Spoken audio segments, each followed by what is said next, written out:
Assalamualaikum warahmatullahi wabarakatuh. Salam sejarah bangsa kita. Kali ini kami membawakan satu lagi kisah menarik dalam membongkar kisah sejarah. Dan tajuk untuk kali ini ialah Perjanjian 1877 antara Kesultanan Brunei dan Overbeck. Seperti apakah kisah ini? Mari sama-sama kita saksikan apakah kisah sejarah bangsa kita untuk kali ini.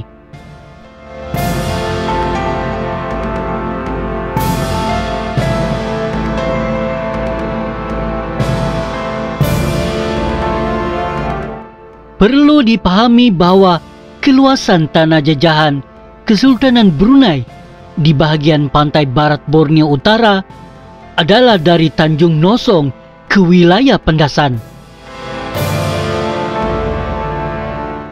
Kawasan-kawasan tersebut kebanyakannya didiami oleh masyarakat Melayu Brunei, Kedayan, Bisaya, Dusun, Murut, Bajau, dan Iranun. Kegagalan Joseph Tory untuk membangunkan Kimanis tidak melenyapkan usahanya untuk mencari penyewa konsesi baru di Hong Kong. Dalam usaha Joseph Tory mencari pembeli baru yang berminat untuk meneruskan pajakannya di Borneo Utara, seorang konsul Austria-Hungary yaitu Gustavus Baron de Overbeck telah menunjukkan minat untuk mengambil alih wilayah pajakan yang dimiliki oleh Kesultanan Brunei tersebut. Akhirnya Joseph Tory berjaya menjualkan haknya itu kepada konsul Austria-Hungary di Hong Kong, yaitu Gustavus Baron de Overbeck.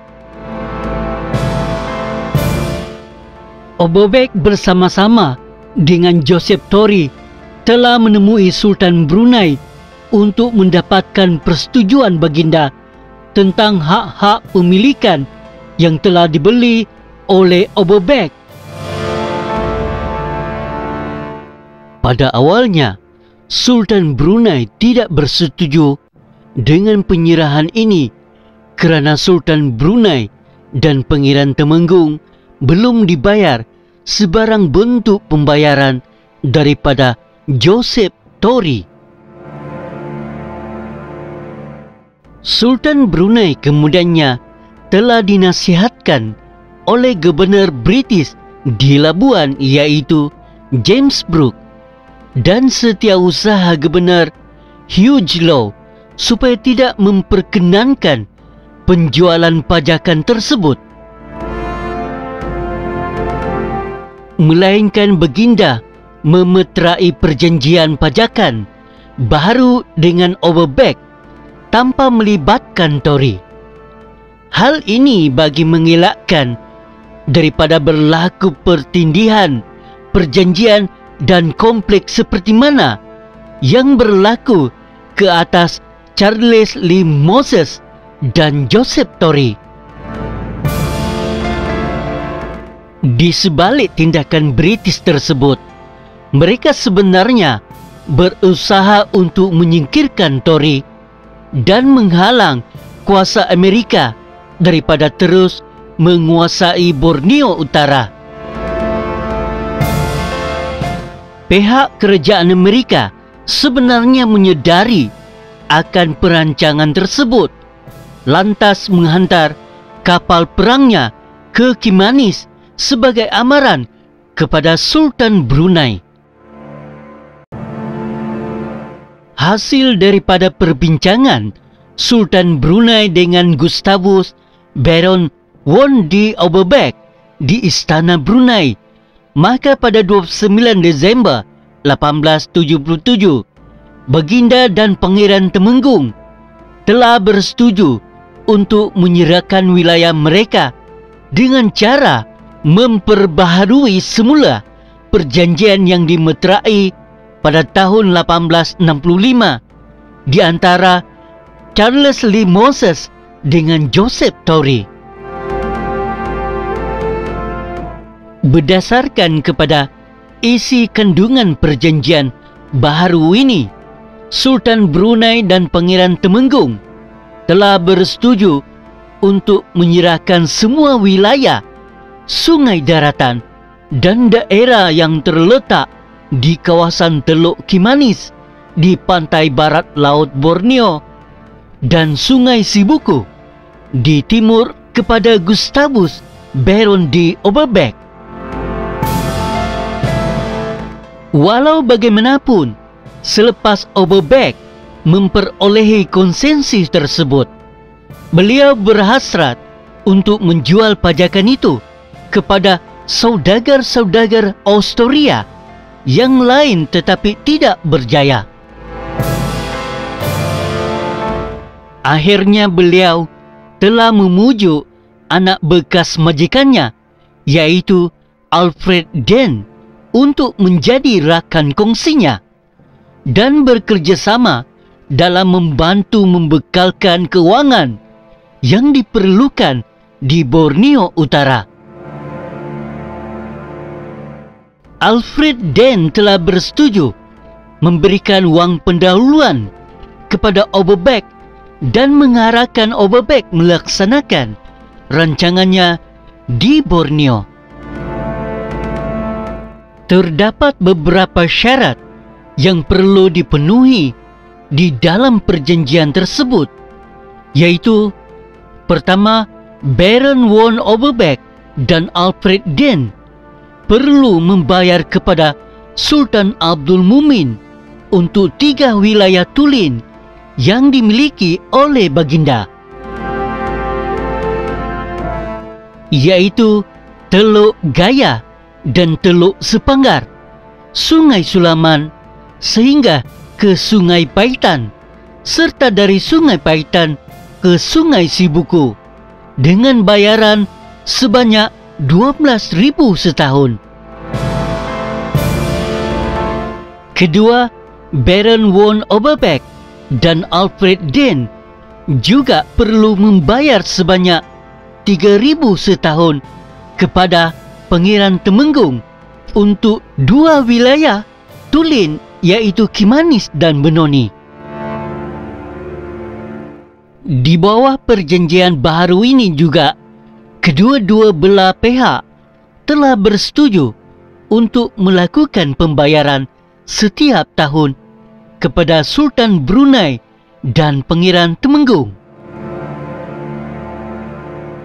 Seandainya pembayaran ini tidak lakukan dalam tempoh 3 tahun, maka Sultan Brunei dan Pangeran Temenggung berhak untuk mengambil semula wilayah berkenaan. Kejayaan penyerahan wilayah pantai barat utara Borneo oleh Joseph Torrey kepada Baron von Overbeck dan Alfred Dane ini telah menyebabkan tertubuhnya British North Borneo Professional Association Limited (BNBL) pada tahun 1881. Sebelum tertubuhnya BNBL, Baron von Overbeck telah pun dianugerahkan pengiktirafan oleh Sultan Abdul Mumin sebagai Maharaja Utara Borneo dan Raja Gaya serta Sandakan. Di bawah terma ini, Overbeck dan Alfred Dane mempunyai kuasa untuk menentukan hidup mati penduduk pribumi di kawasan berkenaan. Hal ini kerana beliau mempunyai kuasa pemilikan penuh ke atas semua hasil pertanian, ternakan, galian, hak membuat undang-undang, membuat siling, menubuhkan tentera darat dan laut, serta mengendakkan cukai kastam. Secara asasnya, isi kandungan dokumen pengiktirafan yang diberikan oleh Sultan Brunei kepada Baron von Overbeck sebagai Maharaja Utara Borneo dan Raja Gaya, serta sendakan ini juga sama seperti mana pengiktirapan Baginda kepada Joseph Torre sebagai Raja Ambon dan Merudu. Penglibatan Pangeran Temenggung di dalam arus niaga ini kerana permasalahan pemilikan dan pembahagian tanah yang rumit di Brunei akibat daripada kewujudan sistem sungai kerajaan Kuripan dan Tulin. Oleh kerana Pangeran Temenggung mempunyai hak ke atas sebahagian daripada daerah yang bersempadan dengan Teluk Kimanis, maka Pangeran Temenggung turut menerima dan menikmati ukti yang ditawarkan oleh Baron von Overbeck.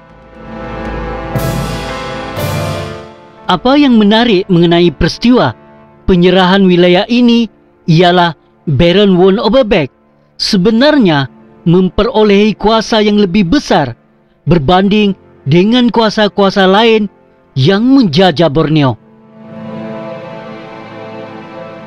Hal ini kerana Sultan Brunei telah memberikan kuasa mutlak kepada Overbeck bagi menubuhkan sebuah wilayah bebas yang tidak lagi terikat dengan Kesultanan Brunei. Hakikatnya, tindakan Sultan Abdul Mumin menyerahkan wilayahnya di utara Borneo kepada Overbeck telah menyebabkan empayar Kesultanan Brunei semakin mengecil. Biarpun tindakan Sultan Brunei ini adalah untuk menghalang kemarahan kuasa barat ke empayarnya, namun Baginda tidak dapat menyelesaikan masalah kehilangan wilayah yang berterusan. Kesan daripada tindakan para pembesarnya menyerahkan wilayah Tulin tanpa pengetahuan Baginda. Saiz Brunei yang semakin kecil secara tidak langsung mempengaruhi kemerosotan sumber pendapatan Brunei dari segi kutipan cukai dan kegiatan perdagangan. Oleh hal yang demikian, bagi menampung pendapatan yang makin berkurangan, kerajaan Brunei terpaksa mengenakan cukai yang tinggi ke atas penduduk yang masih berada di bawah naungannya. Tindakan Sultan Brunei melakukan penyerahan wilayah di utara Borneo kepada Overbeck dan Alfred Den kerana Sultan beranggapan bahawa wilayah tersebut tidak berharga. Kepada Baginda memandangkan pembayaran cukai dalam kalangan penduduk tempatan jarang dilakukan. Keadaan tersebut telah menyebabkan Baginda memajakkan wilayah tersebut kepada pihak barat dengan bayaran sebanyak 9.500 setahun. Pemajakan wilayah di utara Borneo ini juga dilakukan kerana Sultan Abdul Mumin murka terhadap kerajaan British kerana gagal memberi pelindungan seperti mana yang diharapkan oleh Baginda. Kemurkaan ini tercetus apabila kerajaan British tidak mengambil sebarang tindakan untuk menghalang Brooke daripada meluaskan kekuasaannya di Sarawak. Keadaan ini telah menyebabkan Baginda memberikan perhatian kepada konsul Amerika dan seterusnya cuba menyelesaikan masalah keuangan yang dialami oleh empayarnya sehingga membawa kepada pemajakan wilayah di utara Borneo kepada Charles Lee Moses. Dalam hal ini, Kesultanan Brunei menghadapi masalah kewangan bukan sahaja berpunca daripada masalah pembayaran cukai dalam kalangan penduduk, tetapi juga ketidaktelusan pembayaran para penyewa syarikat-syarikat pelaburan yang menduduki wilayah Kesultanan Brunei. Penyerahan ini mudah berlaku kerana wujud ketidakadilan terhadap Brunei. Buktinya, pejabat luar negeri Britain dan pejabat tanah jajahan Britain bersikap memihak kepada syarikat-syarikat asing, terutamanya berkaitan dengan hal ehwal pemajakan dan penyerahan wilayah kekuasaan Brunei, sama ada secara sukarela, paksaan ataupun rampasan. Hakikatnya, pejabat tanah jajahan Britain sebenarnya memahami dan mengetahui tindakan yang telah mengeksploitasi wilayah Brunei melalui pemajakan dan kelompangan perjanjian yang ditandatangani, tetapi mereka seolah-olah membiarkan saja keadaan tersebut berterusan terjadi. Pihak kolonial tidak pernah bersikap adil terhadap pemerintahan pribumi. Selain itu, keputusan Sultan Brunei memajakkan sungai-sungai tersebut kepada Overbeck dan Alfred Den, serta seterusnya melantik mereka sebagai pemerintah di kawasan berkenaan, adalah sebagai alternatif kepada kehilangan pengaruh baginda ke atas Sungai Tulin yang terletak di timur laut Borneo. Selepas berlaku pemajakan tersebut, Sultan Brunei berharap baginda akan memperolehi pulangan ekonomi dari Sungai Tulin yang sudah terlepas ke tangan Sulu. Tindakan Sultan dan Pangeran Temenggung memajakkan sungai-sungai di timur laut Borneo itu menunjukkan bahawa mereka masih menganggap sungai-sungai tersebut sebagai hak mereka, walaupun pada hakikatnya wilayah tersebut sudah lama diterajui oleh pengaruh Kesultanan Sulu. Di samping itu, Sultan dan pemilik-pemilik Sungai Tulin juga beranggapan bahawa adalah lebih menguntungkan jika Sungai Tulin yang banyak menimbulkan masalah dipajakkan kepada kuasa barat daripada terus berada di bawah pentadbiran mereka. Anggapan sedemikian pernah disuarakan oleh Pangeran Temenggung, anak Hashim, kepada para pengikutnya tentang hasrat beliau untuk memajakkan Sungai Tulin kepada Overbeck dan Alfred Den dengan menawarkan harga yang tinggi. Pendirian ini digunakan bagi sungai-sungai yang menimbulkan masalah dalam pengutipan cukai. Namun implikasinya semakin ketara apabila semakin ramai pemilik Sungai Tulin memilih jalan mudah untuk memajakkan Sungai Tulin mereka kepada kuasa barat berbanding cuba menyelesaikan masalah yang timbul di sungai tersebut. Tindakan ini dilakukan dengan harapan dapat menampung keperluan ekonomi mereka berbanding mendapatkan sendiri melalui kutipan cukai tahunan yang jarang dibayar oleh penduduk. Keadaan ini secara tidak langsung telah menyebabkan ramai pemilik Sungai Tulin memajakkan Sungai Tulin masing-masing tanpa menyedari implikasinya terhadap Empayar Brunei. Pada peringkat awal pemajakan Sungai Tulin dan Sungai Kuripan di Borneo Utara berlaku atas nama persendirian, yaitu antara Sultan Pangeran Temenggung anak Hashim dengan Overbeck dan Alfred Den. Selepas itu, pihak British bertindak campur tangan di dalam menentukan nasib wilayah-wilayah Brunei yang dipajakkan kepada mereka. Hal ini terbukti apabila pegawai-pegawai British di pejabat luar British telah terlibat dalam usaha Alfred Den membeli kesemua saham Overbeck di Borneo Utara dan membantunya mendapatkan sokongan untuk menebukan sebuah serikat berpiagam. Perlu diperjelaskan bahawa biarpun Sultan menerima sejumlah wang yang banyak hasil daripada pemajakan sungai-sungai tersebut, tetapi perubahan dasar kerajaan British telah membawa implikasi yang besar terhadap keselamatan dan keutuhan Empayar Brunei.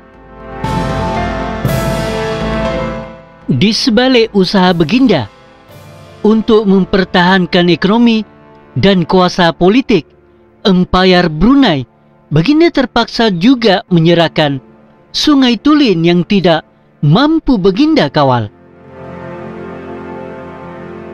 Pemajakan ini kadangkala menimbulkan masalah apabila wujudnya tentangan daripada ketua-ketua kaum yang tinggal di tempat berkenaan, kerana mereka menganggap bahawa Sultan telah melepaskan sungai tersebut kepada mereka. Keadaan ini berlaku disebabkan oleh kebebasan yang mereka nikmati ekoran daripada penurunan kuasa Sultan Brunei di wilayah jajahannya.